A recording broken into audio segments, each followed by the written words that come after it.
വന്ദേ തൃക്കേശ്വരം കൃഷ്ണം. ഹരേ കൃഷ്ണ. ദശാവതാര ചന്ദനചാർത്തിൻ്റെ ഭാഗമായിട്ട് അഖില ഭാരത ശ്രീമദ് ഭാഗവത ദശാവതാര മഹാസത്രം ഈ പുണ്യഭൂമിയിൽ നടക്കുക. ഇത് സാക്ഷാൽ തൃക്കയിൽ ശ്രീകൃഷ്ണസ്വാമി ക്ഷേത്രം, പെരുമ്പാവൂരിനടുത്ത് മുടക്കുഴയിലുള്ള കൃഷ്ണന്റെ ക്ഷേത്രമാണ്. ഇവിടെയാണ് മഹത്തായ ഒരു മഹോത്സവം, അഖില ഭാരത ശ്രീമദ് ഭാഗവത ദശാവതാര മഹാസത്രം നടക്കാനായിട്ട് പോണത്.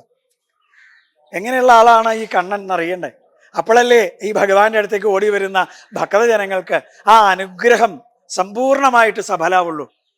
സാക്ഷാൽ ഭഗവത്ഗീതയില് അർജുനൻ ഭഗവാന്റെ മുമ്പിൽ തൊഴുതുകൊണ്ട് നിൽക്കുന്നുണ്ട്. കൃഷ്ണ, എങ്ങനെയാ ഞാൻ യുദ്ധം ചെയ്യണ്ടേ?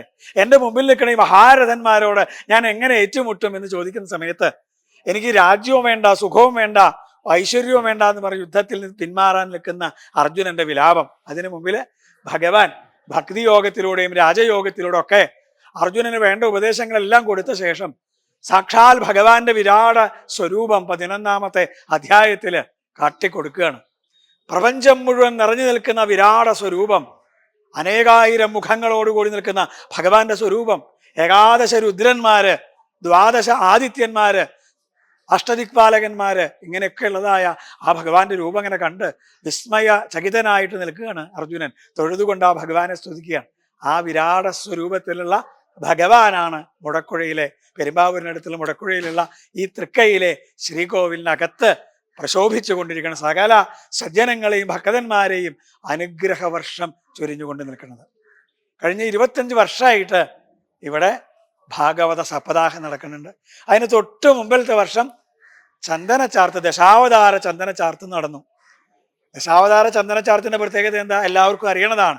ഭഗവാന്റെ 10 അവതാരങ്ങൾ, മത്സ്യം, കൂർമ്മം, വരാഹം, നരസിംഹം തുടങ്ങിയതായ ഭഗവാന്റെ 10 അവതാരങ്ങൾ, അത് മുഴുവൻ സാക്ഷാൽ വിരാടസ്വരൂപനായ ഭഗവാങ്കിൽ നിറഞ്ഞു നിൽക്കുന്നുണ്ട്.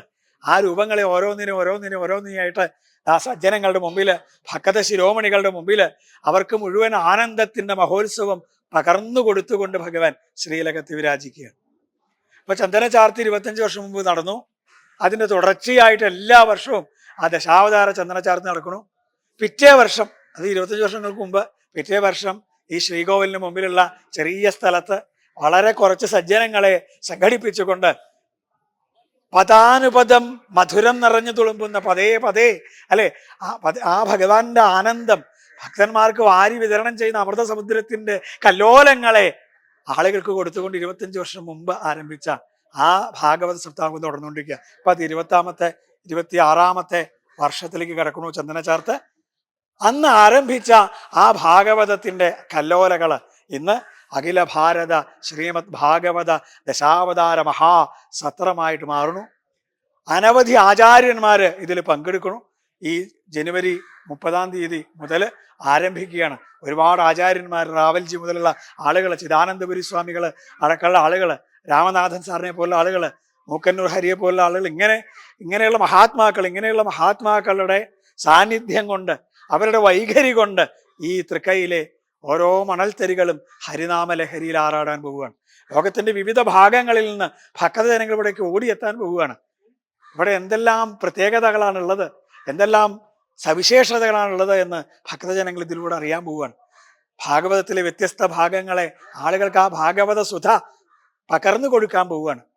എന്താ പറയണ്ടേന്ന് വെച്ചാൽ വാക്കുകളില്ല. എന്നാലും കലിയുഗത്തിലെ രാജസൂയം, കലിയുഗ രാജസൂയമാണ് ഇവിടെ നടക്കാൻ പോകുന്നത്.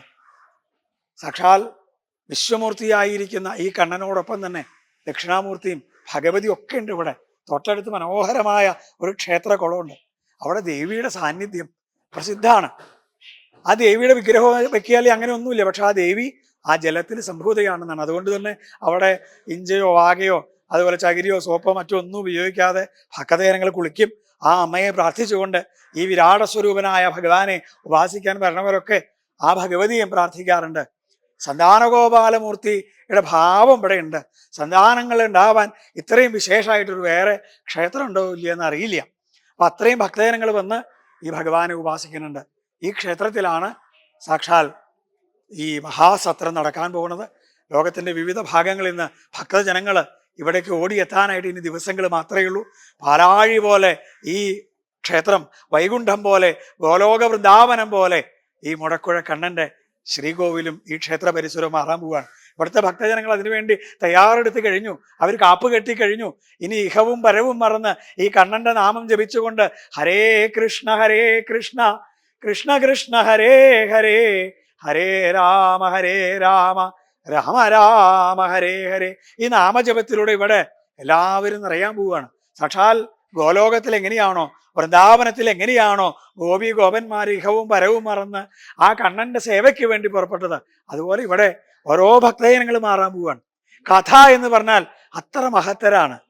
നൈമിഷാരണ്യത്തിൽ കഥ പറഞ്ഞുകൊണ്ടിരുന്ന സൂതന്റെ മുമ്പിലേക്ക് സാക്ഷാൽ ദേവലോകത്ത് നിന്ന് ദേവേന്ദ്രൻ വരുന്നുണ്ട് അമൃത കുംഭമായിട്ട്. ആ ഭാഗവതം അങ്ങോട്ട് തരുമോ? പകരം ദാ ഈ ശ്രുതി അങ്ങോട്ട് തരാം, അമൃത് തരാം എന്ന് പറയുമ്പോ കൊ കഥ കൊ സുധ എന്ന് ചോദിക്കുന്നുണ്ട്. എവിടെയാണ് അമൃത്, എവിടെയാണ് കഥ? കാരണം അത്ര മഹത്തരമാണ് കഥ. ആ കഥയോളം മഹത്തരമായിട്ട് ലോകത്തൊന്നുമില്ല. ഭഗവാന്റെ അവദാനങ്ങൾ, ഭഗവാന്റെ ചരിതങ്ങള്, അംഗോപാംഗം മധുരതരമായ ഭഗവാന്റെ കഥകള്, അത് ഭാഗവതത്തിലെ ഓരോ ഓരോ ഓരോ ഭാഗങ്ങളെ എടുത്തുകൊണ്ട് അതിലെ പ്രഗത്ഭരായ ആളുകൾ ഇവിടെ പാരായണം ചെയ്യണു. നിരവധി തരത്തിലുള്ള വഴിപാടുകൾ നടക്കണു, പൂജകൾ നടക്കണു, ആചാര്യന്മാരുടെ പ്രഭാഷണങ്ങൾ നടക്കണു, വിവിധങ്ങളായ കലാപരിപാടികൾ നടക്കണു. ദാ കാലം കൊളുത്തിവെച്ച ആ അത്ഭുത ദീപം, ആനന്ദത്തിന്റെ ദീപം അഖില ഭാരത ഭാഗവത ദശാവതാര മഹാസത്രത്തിന്റെ രൂപത്തിൽ തൃക്കയിൽ ശ്രീകൃഷ്ണസ്വാമി ക്ഷേത്രത്തിൽ ആരംഭിക്കാൻ ഇനി കുറച്ച് ദിനരാത്രങ്ങൾ മാത്രമേ ബാക്കിയുള്ളൂ. എല്ലാ ഭക്തജനങ്ങളെയും ഈ മഹാവേദിയിലേക്ക് സ്നേഹാദരപൂർവ്വം അനന്തകോടി പ്രണാമങ്ങളോടെ സ്വാഗതം അർച്ചിക്കുന്നു.